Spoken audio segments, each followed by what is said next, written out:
Раджеб Таyyip Эрдоган дар мулоқот бо ҷавонони кишвараш дар шаҳри Эрзурум изҳороти аҷибе анҷом дод, ки ҳамаро дар ҳайрат гузошт. Вай дар саволи ҷавонон, ки аз байни ду футболисти беҳтарин Роналду ва Месси кадомашро интихоб мекунед, чунин ҷавоб дод: ба андешаи ин сиёсатмадор ба Роналду вақти ками бозиро ба хотири андешаҳои сиёсиаш доданд, яъне ба хотири он ки ӯ Фаластинро дар ин боризаҳо дастгирӣ мекунад. Албатта ин кори мо нест ки онҳоро мо муқоиса кунем, вале ба Роналду хиёнат карда шуд, ба ӯ санксияҳои сиёсӣ ворид карда шуд ба хотири он ки ӯ Фаластинро дастгирӣ мекунад. Футболбозичон Роналду набояд дар қисмати дуюми бозӣ ба бозӣ ворид шавад. Вай бо вазъияти рӯҳиявӣ бисёр ҳам шикастанд ва нахостанд ки вай ғолиб шавад. ва Роналду ҳамон касест ки ситхан фаластиниҳоро дастгирӣ мекунад.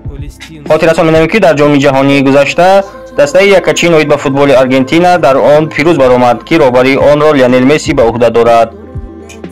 дастаи мунтахаби Португалия бошад дар якчорфинал аз дастаи мунтахаби Марокеш бо ҳисоби 1-0 мағлуб гардид ва аз идомаи сабқат маҳрум шуд. Криштиану Роналду баъд аз шикаст ашқои худро дошта натавонист. Барои ин варзишгар панҷумин ҷоми ҷаҳон мебошад, ки вай иштирок мекунад ва ба задани гол даст меёбад. баъди шикаст Роналду дар интервю гуфт, ки чемпиони ҷаҳон шудан орзуи дерinaи ӯ буд ва баъди ин мағлубият шояд ин орзу дигар ба хок равад. якчанд сол пеш дар ҳақиқат Роналду дар бораи Фаластин сухан карда буд. вай гуфта буд, ки андӯҳгин аст, ки дар Фаластин бисёри кӯдакон мефавтанд. ин барои ман бисёр дарднок аст. дар соли 2016 Роналду дар Фаластин одами сол интихоб гардида буд. ин ҷоизаро он ба хотири сифатҳои баланди варзишӣ ва одамгариаш соҳиб шуда буд. Криштиану Роналду аз вохӯрӣ бо сарвазири Исроил даст кашида буд, ба хотири он ки гуфта буд, ман Фаластинро дастгирӣ мекунам, на Исроилро.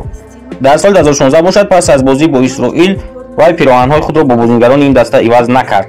дар соли 2011 бошад Криштиану Роналду ҷоизаи беҳтарин нишонзани Аврупо кафи тиллоии худро дар ауксион дар ба андозаи $1.5 миллион фурӯхт ва фоидаи онро ба кӯдакони Фаластин ҳамчун кӯмаки ба шаҳрдостона фиристода буд.